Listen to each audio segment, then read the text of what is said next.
900 лет назад Кавказ содрогнулся.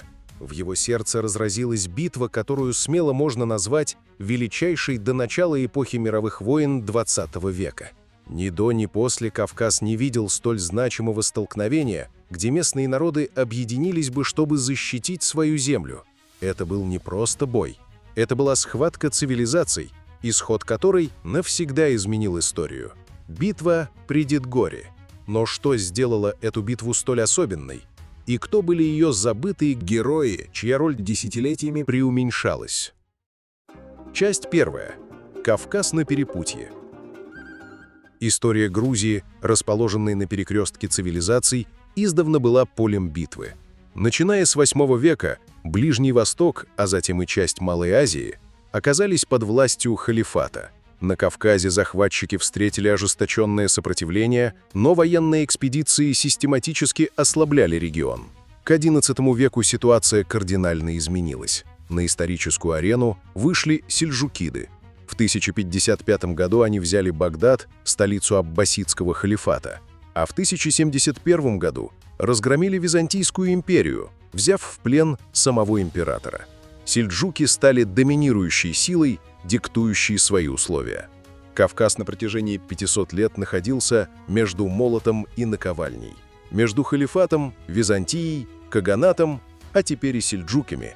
Бесконечные войны значительно ослабили кавказцев. Грузия, хоть и занимала большую часть Южного Кавказа, находилась в ужасном положении. Каждый феодал считал себя князем и не подчинялся столице Кутаиси, так как Тбилиси был захвачен халифатом. Набеги сельджуков учащались, вынуждая ослабленных феодалов платить дань.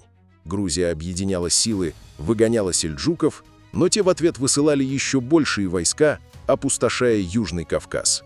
И так год за годом. Часть вторая. Восход строителя. В 1089 году на грузинский престол взошел 16-летний юноша Давид IV. В будущем его назовут Агмашенебели, что означает «строитель» или «восстановитель». Давид понимал, если ничего не изменить, Грузия исчезнет. Огнем и мечом он установил свою непоколебимую власть над каждым феодалом.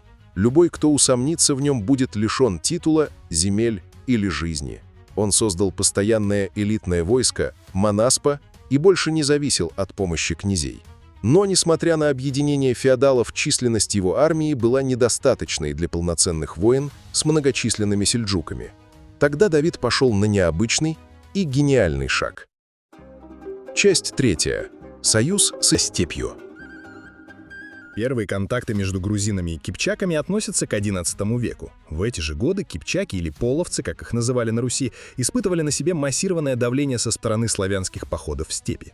Это означало постоянную военную угрозу, набеги и попытки славянских княжеств вытеснить кипчаков с их кочевых территорий. Однако их отношения с грузинами были преимущественно мирными, и грузинские политики того времени видели в кипчаках потенциальных союзников против набиравших силу сельджукских завоевателей.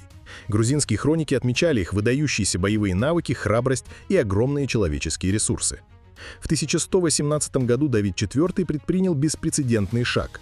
Он привлек десятки или даже сотни тысяч кипчакских воинов и поселил их в своем царстве. Этот шаг был центральной частью его военных реформ. Чтобы закрепить этот союз, он женился на кипчакской принцессе Гурандухт, дочери хана Атрака, известного также как Артык или Атрак, сына Шарагана.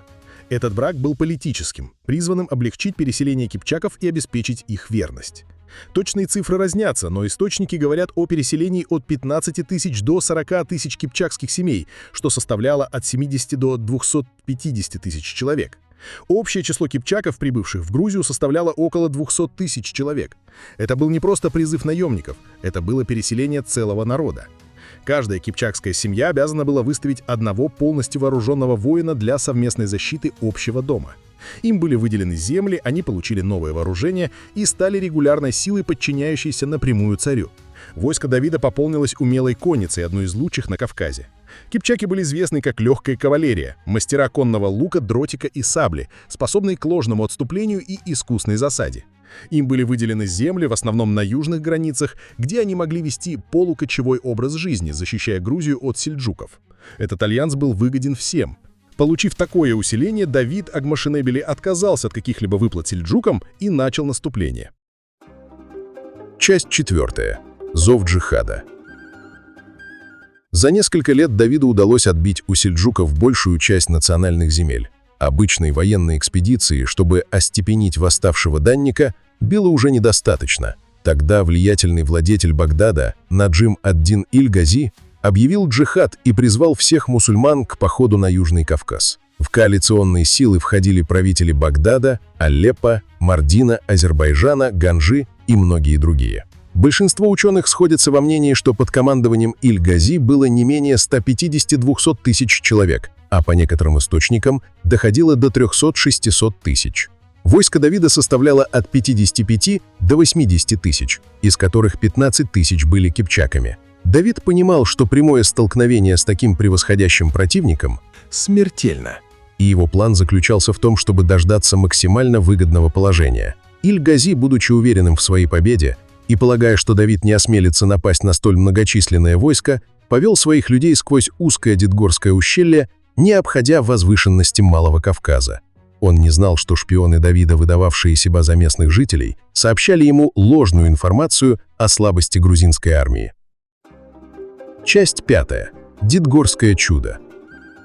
12 августа 1121 года. Битва при Дидгоре.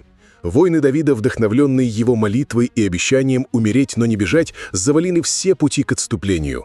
А в это время ничего не подозревающие сельджуки, ослепленные самоуверенностью, двигались по ущелью. И в этот самый момент Давид приступил к действию.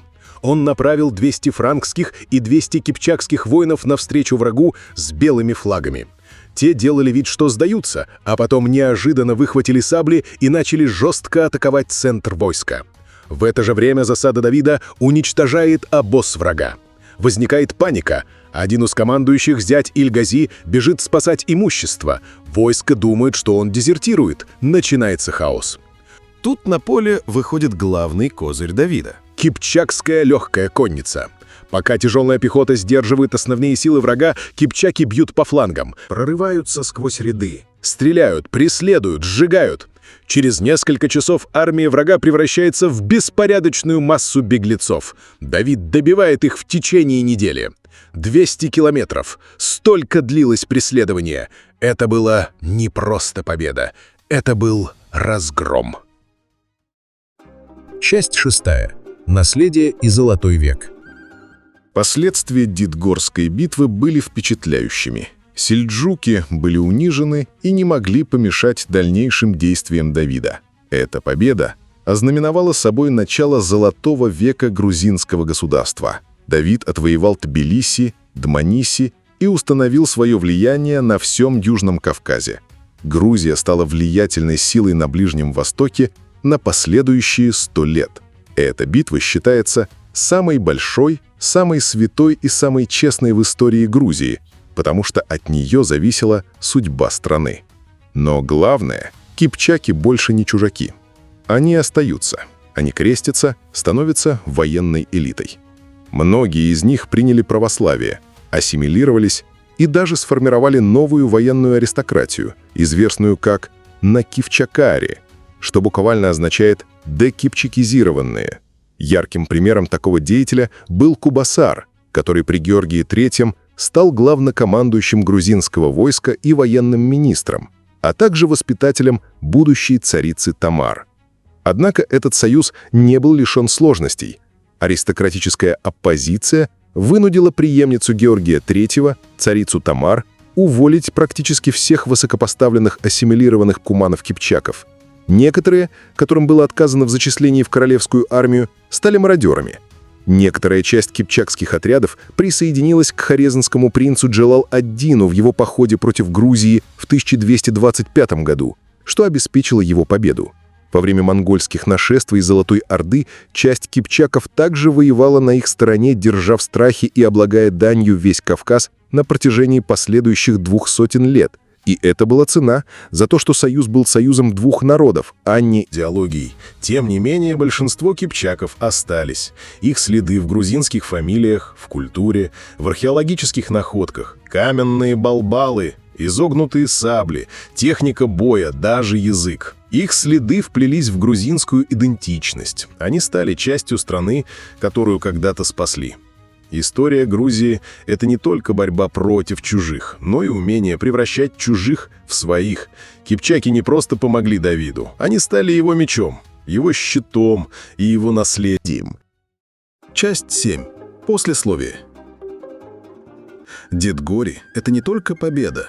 Это символ стратегического гения, единства и того, как внешние силы могут стать катализатором процветания.